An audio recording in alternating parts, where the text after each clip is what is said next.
প্রিয় শিক্ষার্থীবৃন্দ, আসসালামু আলাইকুম। অনেক দিন পর কিশোরগঞ্জ উপজেলা অনলাইন ক্লাসে আবার তোমাদের সাথে যুক্ত হতে পেরে আমি আনন্দিত। আশা করি তোমরা ভালো আছো, আমিও ভালো আছি। আমরা গত ক্লাসে আলোচনা করেছিলাম কাজী নজরুল ইসলামের সাম্যবাদী কবিতাটি। আমি আশা করি তোমরা এই কবিতাটির যে হোমওয়ার্ক ছিল সেগুলো ঠিকঠাকভাবে করেছ। দুর্গম পথ পাড়ি দিয়ে যারা দুর্জয় করে জয়, তাহাদের পরিচয় লিখে রাখে মহাকাল। প্রিয় শিক্ষার্থীবৃন্দ, তোমরা কি জানো এই কবিতাটি কার লেখা? হ্যাঁ, এটি হচ্ছে সুফিয়া কামালের লেখা একটি কবিতা। আমরা আজকে আলোচনা করব সুফিয়া কামালের তাহারই পরে মনে কবিতাটি। এই কবিতাটি আলোচনা করার পূর্বে আমরা আগে আলোচনা করব তাহারই পরে মনে কবিতার স্রষ্টা সুফিয়া কামালকে নিয়ে। প্রিয় শিক্ষার্থীবৃন্দ, আমরা সবাই জানি সুফিয়া কামাল এমন একটি যুগে জন্মগ্রহণ করেছিলেন যে যুগ নারী শিক্ষার জন্য উপযোগী ছিল না। সেই যুগে নারীরা শুধু আরবি শিক্ষা, পারিবারিকভাবে আরবি শিক্ষা গ্রহণ করতে পারত। আধুনিক শিক্ষায় শিক্ষিত হওয়ার কোনো সুযোগ তাদের ছিল না। আর যার কারণে আমরা দেখতে পাই সুফিয়া কামাল তার আজিকার শিশু নামক একটি কবিতায় সেই সময়ের শিক্ষা ব্যবস্থার একটি চিত্র আমাদের সামনে উপস্থাপন করেছিলেন। আমাদের যুগে আমরা যখন খেলেছি পুতুল খেলা, তোমরা এ যুগে সেই বয়সে লেখাপড়া করো মেলা। আমরা যখন আকাশতলে উড়িয়াছি শুধু ঘুরি, তোমরা এখন কলের জাহাজ চালাও গগন জুড়ি। উত্তর মেরু দক্ষিণ মেরু সব তোমাদের জানা, আমরা শুনেছি সেখানে ছিল জিন পরি দাও দানা। প্রিয় শিক্ষার্থীবৃন্দ, এই একটি বাস্তবতায়, এরকম একটি সমাজ ব্যবস্থায় সুফিয়া কামাল জন্মগ্রহণ করেছিলেন। 1911 খ্রিস্টাব্দের 30শে জুন বরিশালের শায়েস্তাবাদ গ্রামে মামার বাড়িতে তিনি জন্মগ্রহণ করেন এবং 1999 খ্রিস্টাব্দের 20শে নভেম্বর সুফিয়া কামাল আমাদের সবাইকে কাঁদিয়ে নাফরার দেশে চলে গিয়েছিলেন। প্রিয় শিক্ষার্থীবৃন্দ, এই যে সুফিয়া কামাল তার শিক্ষাগত জীবনে তিনি কোনো একাডেমিক কোনো সার্টিফিকেট তার ছিল না, কোনো স্কুলে লেখাপড়া করেনি। বড় ভাই এর সাহায্য সহযোগিতায় এবং বিয়ের পর স্বামী সৈয়দ নেহাল হোসেনের একান্ত সহযোগিতায় বা সৈয়দ নেহাল হোসেনের উদারতা তাকে বাংলা সাহিত্যের একজন আধুনিক কবি হিসাবে প্রতিষ্ঠিত করতে সহযোগিতা করেছিলেন। তাই আমরা বলতে পারি সুফিয়া কামাল ছিলেন স্বশিক্ষায় শিক্ষিত একজন ব্যক্তি। এই স্বশিক্ষায় শিক্ষিত ব্যক্তিটি বাংলাদেশের নারীবাদী আন্দোলনের ক্ষেত্রে অগ্রণী ভূমিকা পালন করেছিলেন। বাংলার নারী শিক্ষার ক্ষেত্রে তিনি অগ্রদূত হিসেবে আবির্ভূত হয়েছিলেন, যার কারণে তার সমস্ত রচনাগুলোর দিকে যদি আমরা তাকাই, সেখানে নারী শিক্ষা গুরুত্বের কথা তিনি ফুটে তুলেছেন তার এই রচনাগুলোর মধ্যে। প্রিয় শিক্ষার্থীবৃন্দ, মাত্র 12 বছর বয়সে সুফিয়া কামাল বৈবাহিক সম্পর্কে আবদ্ধ হয়েছিলেন জ্ঞাতি ভাই সৈয়দ নেহাল হোসেনের সাথে 1923 খ্রিস্টাব্দে। কিন্তু কবির জীবনের দুর্ভাগ্য, তার এই সাহিত্য সাধনার সহচর, তার একান্ত সহযোগী সৈয়দ নেহাল হোসেন মাত্র অল্প সময়ের মধ্যে এই পৃথিবী ছেড়ে চলে গিয়েছিলেন। 1932 খ্রিস্টাব্দে সৈয়দ নেহাল হোসেন এই পৃথিবী ছেড়ে চলে গেলে কবির জীবনে দেখা দেয় এক বিশাল শূন্যতা। শূন্যতায় যেন আচ্ছন্ন করে রেখেছিল কবিকে, যার কারণে আমরা দেখতে পাই যে কবিতার, বিশেষ করে তোমাদের এই তাহারই পরে মনে কবিতার প্রতিটি ছত্রে, প্রতিটি কথায় যেন তিনি তার সেই শূন্যতা, রিক্ততার কথা আমাদের সামনে উপস্থাপন করবার চেষ্টা করেছিলেন। সুফিয়া কামালের প্রথম কবিতা বাসন্তী প্রকাশিত হয় 1926 খ্রিস্টাব্দে সওগাত নামক একটি পত্রিকায়। এখান থেকে যাত্রা শুরু এবং মৃত্যুর পূর্ব মুহূর্তে তিনি বাংলা সাহিত্যকে সমৃদ্ধশালী করেছিলেন। বাংলা সাহিত্যে তিনি কবিতা, গল্প, বিভিন্ন স্মৃতিগাথা, শিশুদের জন্য রচনা, বিভিন্ন ধরনের রচনা তিনি আমাদের জন্য রচনা করেছিলেন।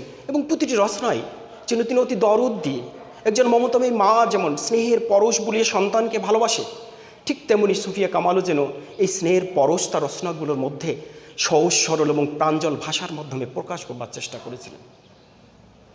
প্রিয় শিক্ষার্থীবৃন্দ, এই সুফিয়া কামাল তার প্রিয় স্বামী সৈয়দ নেয়াল হোসেনকে হারার পর আর্থিকভাবে তিনি কিছুটা বিপর্যস্ত হয়ে পড়েছিলেন, যার কারণে কলকাতায় গিয়ে তাকে কলকাতা কর্পোরেশনের একটি বিদ্যালয়ের শিক্ষকতার পেশায় আত্মনিয়োগ করতে হয়েছিল এবং সেখানে কিছুদিন অবস্থান করার পর তিনি আবার ফিরে এসেছিলেন। এই শিক্ষকতা জীবনের অভিজ্ঞতা তার রচনার মধ্যে আমরা দেখতে পেয়েছিলাম। তিনি বাংলা সাহিত্যে বিভিন্ন ধরনের রচনা, প্রকৃতির রচনা, প্রেমের রচনা, দেশপ্রেমের রচনা, সবগুলোই তিনি আমাদের সামনে উপস্থাপন করেছিলেন। তার দেশপ্রেমের উৎকৃষ্ট উদাহরণ আমরা পাই তার জন্মেছি এই দেশে কবিতাটির মধ্যে, যখন তিনি বলেন, অনেক কথার গুঞ্জন শুনি, অনেক গানের সুর, সবচেয়ে ভালো লাগে মাগো তোর ডাক সুমধুর, কিংবা জন্মেছি মাগো তোমার কোলেতে, মরি যেন এই দেশে। এই যে দেশাত্মবোধ তার সাহিত্যের মধ্যে একটি অনন্য স্থান দখল করে রয়েছে। এবং 1971 সালের মহান মুক্তিযুদ্ধের ওপর তিনি একটি স্মৃতিগাথা রচনা করেছিলেন, যার নাম তিনি দিয়েছিলেন 71-এর ডায়েরি। এবং সুফিয়া কামাল তার এই সাহিত্য সাধনার জন্য বিভিন্ন ধরনের পুরস্কারে ভূষিত হয়েছিলেন। বাংলা একাডেমি পুরস্কার, নাসিরুদ্দিন স্বর্ণপদক, 21-এর পদক এবং বাংলাদেশের স্বাধীনতা যুদ্ধের উপর যে পুরস্কার দেওয়া হয় সেই পুরস্কারও তিনি লাভ করেছিলেন। অর্থাৎ বিভিন্ন ধরনের পুরস্কারে তিনি ভূষিত হয়েছিলেন এবং যার কারণে আমরা বলে থাকি সুফিয়া কামাল হচ্ছে আধুনিক বাংলা সাহিত্যের একজন শ্রেষ্ঠ মহিলা কবি, যিনি বাংলা সাহিত্যে নারী শিক্ষার ক্ষেত্রে অগ্রণী ভূমিকা পালন করেছিলেন। কিন্তু দুর্ভাগ্য কবির 1932 খ্রিস্টাব্দে প্রিয় স্বামী সৈয়দ নেয়াল হোসেনের মৃত্যুর পর 1939 খ্রিস্টাব্দে কামাল হোসেনের সাথে বিয়ে হওয়ার পূর্ব মুহূর্ত পর্যন্ত মাঝখানের এই সময়টিকে তাকে চরম একটি বিষণ্ণতার মধ্যে, শূন্যতার মধ্যে অতিক্রম করতে হয়েছিল, যার ছায়াপাত আমরা তার এই রচনাগুলোর মধ্যে দেখতে পাই। প্রিয় শিক্ষার্থীবৃন্দ, আমরা আলোচনা করব তাহারই পরে মনে কবিতাটি, যে কবিতাটি 1935 খ্রিস্টাব্দে মাসিক মোহাম্মদী নামক একটি পত্রিকায় প্রকাশিত হয়েছিল এবং পরবর্তীতে এটি সাজের মায়া নামক একটি কাব্যগ্রন্থের অন্তর্ভুক্ত করা হয়েছিল। প্রিয় শিক্ষার্থীবৃন্দ, আমরা সুফিয়া কামালের তাহারই পরে মনে কবিতাটি আলোচনা করলেই যেন মনে পড়ে যায় বাঙালি নারীরা সব কিছু ভুলতে পারে কিন্তু জীবনের প্রথম প্রেমকে ভুলতে পারে না, কিংবা বাঙালি নারীরা জীবনের প্রথম স্বামীকে যে ভুলতে পারে না, তার উৎকৃষ্ট উদাহরণ হচ্ছে তার এই তাহারই পরে মনে কবিতাটিতে। যে কবিতাটিতে কবি মানব মনের এক অন্তর্নিহিত তাৎপর্যকে উপলব্ধি করেছেন। কবিতাটি একটি সংলাপ নির্ভর কবিতা। এই কবিতাটিতে কবি প্রথমত কবির ভক্ত কবিকে প্রশ্ন করেছিল যে প্রকৃতিতে বসন্ত এসেছে, প্রকৃতি নিজেকে নতুন সাজে সজ্জিত করেছে, ফুলে ফলে ভরে উঠেছে প্রকৃতি, কিন্তু কবির মনে কোনো আনন্দ নেই, কবির মনে যেন বিষণ্ণতা আচ্ছন্ন। চারিদিকে শূন্যতা যেন কবিকে ঘিরে রেখেছে।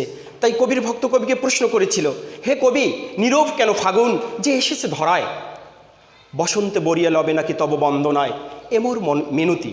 কবি ভক্ত কবিকে অনুরোধ করেছে যেন তিনি বসন্তে নিশ্চুপ না থাকেন, কিন্তু প্রকৃতির এক অমোঘ নিয়মে শীত যে কবিকে রিক্ত করে দিয়ে গিয়েছে, নিঃস্ব করে দিয়ে গেছে, এটা কবি কখনোই ভুলতে পারেননি।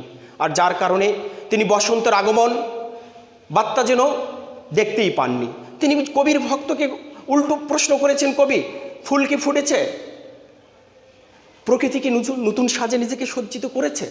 এরকম অনেকগুলো প্রশ্নই তিনি করেছিলেন। কিন্তু প্রকৃতির নতুন সাজ, বসন্তী ঋতুর অসাধারণ সৌন্দর্য কবি মনে কোনো আলোড়নই সৃষ্টি করতে পারেনি, বরঞ্চ শীতের যে রিক্ততা, শীতের যে বেদনাহত মাঘের সন্ন্যাসী রূপ, সেটাই যেন কবিকে বারবার আচ্ছন্ন করেছেন।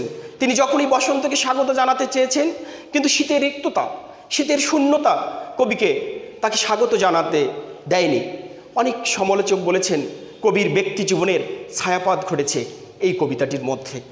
প্রিয় স্বামী, তার সহযোদ্ধা, সাহিত্য সাধনার সহযোদ্ধা সৈয়দ নেহাল হোসেনের মৃত্যু কবিকে ভারাক্রান্ত করেছিল, কবিকে উদাসীন করেছিল, যার কারণে প্রকৃতির বসন্ত আসলেও কবি যেন বসন্তকে স্বাগত জানাতে পারেনি, বরঞ্চ বসন্ত যেন তার কাছে এক অধরা পাখির মতো রয়ে গেছে, যাকে সে কাছে টানতে পারেনি, যাকে সে আলিঙ্গন করে, যার ফুলে ফলের সৌন্দর্য আমাদের সামনে উপস্থাপন করতে পারেনি।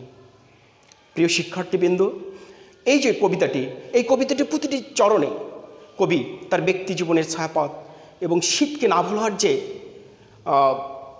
অভিজ্ঞতা বা শীতকে ভুলতে না পারার যে চেষ্টা, সেটা তিনি কিন্তু এখানে ফুটে তোলবার চেষ্টা করেছেন এবং বসন্তকে স্বাগত জানাতে পারেননি।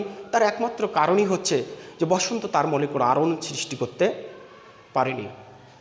আমরা দেখব যে এই কবিতাটি সংলাপ নির্ভর। এই কবিতাটির মধ্যে কবি এবং কবি ভক্তের একটি কথোপকথন হয়েছে, যেখানে কবি ভক্ত কবিকে বারবার অনুরোধ করেছে কবিকে কবিতা রচনা করার জন্য, বসন্তকে বরণ করার জন্য, কিন্তু কবি বরাবরের মতো উদাসীন ছিলেন।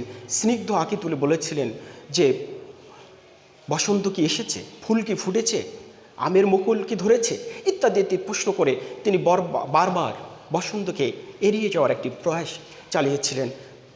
এই জিনিসটি আমরা কবি এবং কবির ভক্তের মধ্যে দেখতে পেয়েছিলাম। প্রিয় শিক্ষার্থীবৃন্দ, আমরা এখান থেকে কতগুলো জ্ঞানমূলক প্রশ্ন আলোচনা করতে পারি বা জ্ঞানমূলক প্রশ্ন এখানে হতে পারে এই কবিতাটি থেকে। যেমন একটি হচ্ছে, কবি বসন্তকে কেন অবহেলা করেছিলেন? কবি কেন বসন্তকে অবহেলা করেছিলেন এটি প্রশ্ন হতে পারে। তখন আমরা উত্তর এভাবে দিতে পারি যে কবির মনে যে শীতের যে শূন্যতা, শীতের যে রিক্ততা, যার কারণেই কবি বসন্তকে বরণ করতে পারেনি। আরেকটি প্রশ্ন হতে পারে, কুহেলি উত্তরি তলে মাঘের সন্ন্যাসী। এখানে মাঘের সন্ন্যাসী বলতে কি বোঝানো হয়েছে? এখানে মাঘের সন্ন্যাসী বলতে বোঝানো হয়েছে মাঘের যে শূন্যতা বা শীতকালে প্রকৃতিতে সমস্ত গাছের পাতা ঝরে যায়, সমস্ত ফুলেই ফোটে না, প্রকৃতির যে নিঃস্ব রূপ, দিগন্তের দিকে তাকালে শুধু ধুধু মাঠ, এই যে শূন্যতা, এই শূন্যতাই যেন কবিকেও কি আড়ষ্ট করে রেখেছিল, ঘিরে রেখেছিল, যার কারণে কবি তার শীতকে মাঘের সন্ন্যাসী হিসাবে অভিহিত করেছিলেন। এরপর আমরা দেখতে পারি যে কবি ভক্ত প্রশ্ন করেছিলেন যে বসন্তকে তুমি কেন অবহেলা করছো, কেন ঋতুরাজকে ব্যথা দিচ্ছ? তার উত্তরে আমরা বলতে পারি যে কবি বসন্তকে স্বাগত জানাতে পারেনি তার একটাই কারণ, সেটা আবার ওই একই কথায় ফিরে যেতে হয়, সেটি হচ্ছে শীতের যে শূন্যতা, শীতের যে রিক্ততা, সেটাই যেন কবিকে বসন্তকে স্বাগত জানাতে দেয়নি। প্রিয় শিক্ষার্থীবৃন্দ, এখান থেকে তোমাদের কয়েকটি শব্দার্থ হতে পারে যেগুলো জ্ঞানমূলক প্রশ্ন হতে পারে, অথবা একটি প্রশ্ন হতে পারে যেটি হচ্ছে যে তাহারি পরে মনে কবিতাটি কোন কাব্যগ্রন্থ থেকে নেওয়া হয়েছে? তা আগেই বলেছি, সাজের মায়া। কোন ছন্দে রচিত? এটি হচ্ছে অক্ষরবৃত্ত ছন্দে রচিত। এখান থেকে কতগুলো ছোট ছোট প্রশ্ন বা শব্দার্থ হতে পারে, যেমন দক্ষিণা শব্দের অর্থ কী, অথবা কুড়ি শব্দের অর্থ কী, দুয়ার শব্দের অর্থ কী, এই প্রশ্নগুলো তোমাদের হতে পারে। আমি আশা করি তোমরা এই কবিতাটির বিষয়বস্তু এবং এখানে যে সমস্ত জ্ঞানমূলক এবং অনুধাবনমূলক প্রশ্ন হতে পারে সেগুলো তোমরা ভালোভাবে বাড়িতে করবে। আবার দেখা হবে পরবর্তী কোনো ক্লাসে, পরবর্তী কোনো বিষয়বস্তু নিয়ে। এই প্রত্যাশা করে আজকে ক্লাস শেষ করছি। তোমরা সবাই ভালো থাকবে, আশা করি তোমরা সবাই ভালো থাকবে এবং আমরা প্রত্যাশা করি মহান রব্বুল আলামিন খুব দ্রুততম সময়ে আবার আমাদেরকে ফিরে দেবে আমাদের এই প্রিয় ক্যাম্পাসে, আবার আমাদের পদচারণায় মুখরিত হয়ে উঠবে আমাদের এই প্রিয় শিক্ষাঙ্গন। এই প্রত্যাশায় সবাইকে ধন্যবাদ জানিয়ে শেষ করছি।